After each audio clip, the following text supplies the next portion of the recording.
Masak apa? Hari ni kita masak ikan masak sambal. Mula kita rebus dulu ikan sampai dia masak. Lebih kurang dari 15 minit ke 20 minit. Masukkan garam, masukkan asam keping. Bila ikan dah masak, kita boleh panaskan minyak. Kita gorengkan ikan yang kita rebus tadi sampailah agak garing.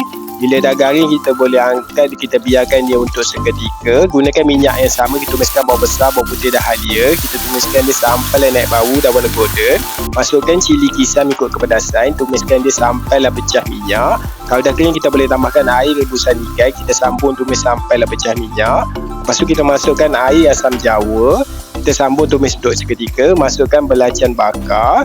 Kita tumiskan dia sampailah dia kering. Lepas tu kita masukkan air rebusan ikan. Kita sambung tumis dia untuk seketika. Lepas tu kita masukkan isang keret. Rasakan dengan garam sedikit.